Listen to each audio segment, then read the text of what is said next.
You mightn't think so, Cancer, but luck is on your side this month. And I'd like to talk about that in your brief snapshot for March 2013. I'm Dadhichi from astrology.com.au with the overview for you. I'm a little late, I'm travelling around here, but as you can see on the rooftop of my hotel here in Manila in the Philippines, probably the only place I could get a little bit of peace and quiet. I've just been inundated with work, and I might add some really strange karmic twists, probably because of the retrograde Mercury, in trying to get these videos done prior to my leaving. All sorts of technical problems, but you don't want to hear about that. You want to hear about what's happening to you and why this ninth sector of your horoscope is so important. The ninth sector is a spiritual sector. It's a sector of higher learning. It's a sector of long distance travels as well. You've got 5 planets there this month, all congested, all bottling up the energies and bringing to bear upon your life this force of nature which has a lot to do with understanding, exploring, expanding, particularly your mind. But what we also have there is this retrograde Mercury. And the retrograde Mercury does indicate a tendency to have false starts. Oh, it looks like, good morning, looks like we've got a guest here. Tendency to false starts in any of these areas, these departments of life that I've just mentioned.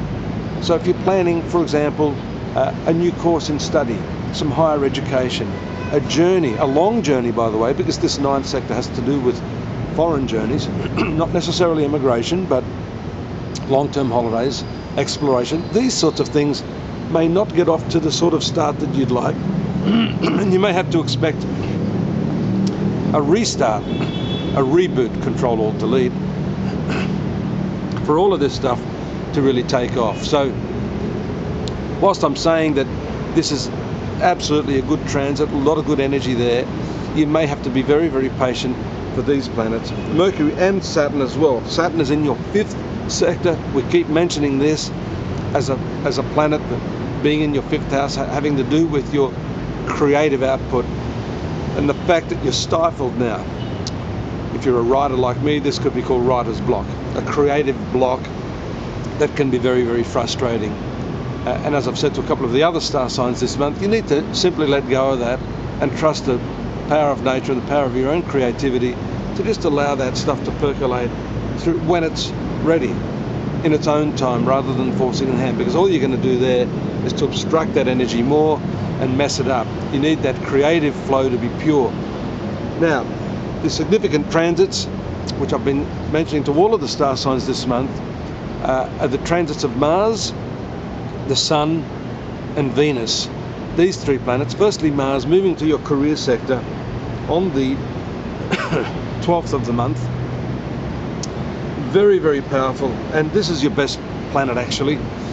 The career planet moving to its career zone, indicating a more forceful drive, a lift in energy, and a refocus of your energies and determination in the professional sphere. When the Sun moves there, this is your finance planet, then would be the time, that's on the 20th of March, we call this the Aries ingress. That's the time when you can look forward to that pay rise or that increased income from your sales, just generally a better cycle for your financial circumstances. That's the 20th. And on the 22nd, the somewhat unfriendly Venus, although it's what we call a benefic planet, doesn't augur well for Cancers, and it has to do with your friendships. Yes, it also augments that solar energy of increasing your income, but it brings with it some problems associated with friendships. There could be a dichotomy in your mind. There could be a conflict of interest there associated with some friendships, networking. Maybe if you're working with people who are serving you in some way, there could be some misunderstanding over money with those individuals. Be clear on how you're paying them and what the terms and conditions are. Of course, just rehashing that retrograde Mercury, that's specifically one area that Mercury can play havoc on you, where either side believes they understand what's going on, what's been said, when in fact it's completely off the mark. So reassert that, reiterate that, get clarification on all of these things, especially at that time of the month when Mars, the Sun and Venus make a shift. There'll then be a congestion of energy in your social sphere. that shows us you're going to be more active in networking, making new friends, new acquaintances. And believe it or not, a lot of astrologers don't talk about the fact that the 11th sector is opposite the 5th sector, which is your romance sector. So this opposition means, yes, there can be some opposition, but it does activate that area of romance. So the energies that are being injected into this social sphere will in fact play out in your romance and bring a lot more energy in that department of life as well.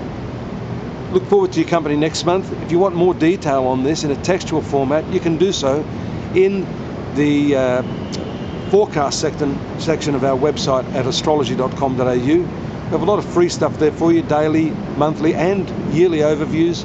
We've got our live psychics too if you want a more personal reading. We're waiting there to help you in whatever way we can. And I do look forward to your company as usual every month here. I'm Dadhichi. Take care. Bye for now.